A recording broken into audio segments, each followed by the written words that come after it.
We've been informed that we have lost over 16 girls and about 79 have been injured. This is a great loss to our nation and families who have lost their loved ones.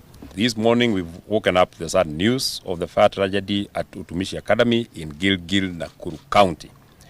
On behalf of the DCP party, on behalf of our supporters across the country and beyond, we send our heartfelt sympathies and condole with the families and parents who've lost their loved ones. We pray for speedy recovery of the injured and those in hospitals. So far, we've been informed that we have lost over 16 girls and about 79 have been injured. This is a great loss to our nation and families who have lost their loved ones. No parent should go through such pain and ordeal. No child deserves to lose their future full of great potential. One death is one too many. Any nation that loses its young people in what could have been prevented must question their moral and responsible conscience.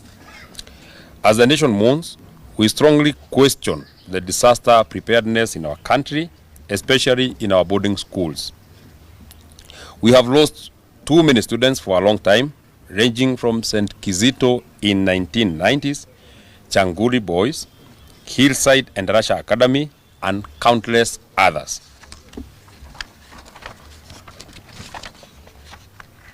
It is unfortunate that while the National Disaster Response Management Bill is stuck with the leadership of the National Assembly, our children continue to face danger in schools and Kenyans are still not spared. The recklessness of parliamentary leadership remains painful to Kenya.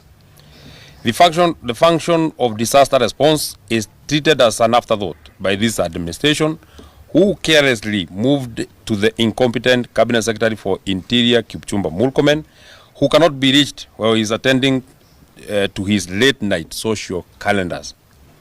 We are adequately aware that the Cabinet Secretary for Interior, Kipchumba Murkomen, was informed of the fire tragedy at 2 a.m. last night, but he could not marshal government machinery and drive a distance of 1.5 hours.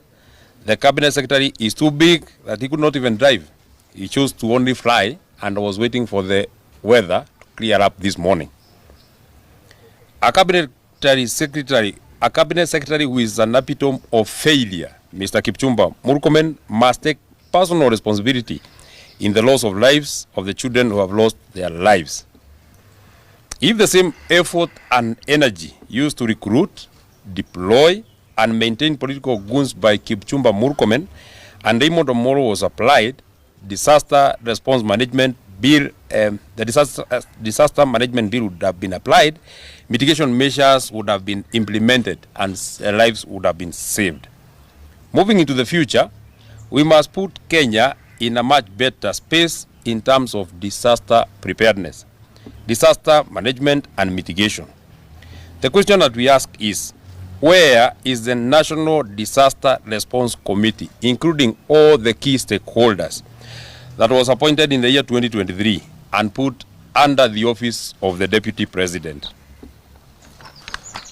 Why was this key function moved to the Cabinet Secretary for Interior as a person and not an office? What interests are there by the President in moving functions to an individual rather than state departments? What was so hard for the Cabinet Secretary of Education to move to Nakuru as compared to going to Safari Park Hotel when our girls have died in numbers? Where is empathy? Kenya deserves better. How safe are our schools? If Utumishi Academy could lose 16 girls, yet we have security agencies at a stone throw, how safe are our kids in the other parts of the country? Since the fire tragedy in Endarasha in 2024, we have never been told how 21 babies died. What country is this that we are living in? We call for the immediate censure of the Cabinet Secretary for Education and the resignation of the Cabinet Secretary for Interior, Kipchumba Murkomen, for the deaths of our children at Utumishi Academy. That is our statement for this morning, and we actually would want to leave it at that. I'm sure we'll also call you at a future date as we continue to give blow-by-blow accounts of what we want to do and what we are planning for the people of Kenya. I want to thank you very much. Asanteni sana. Kwa timba kali za Afrika, DAB Radio ndio mpango mzima.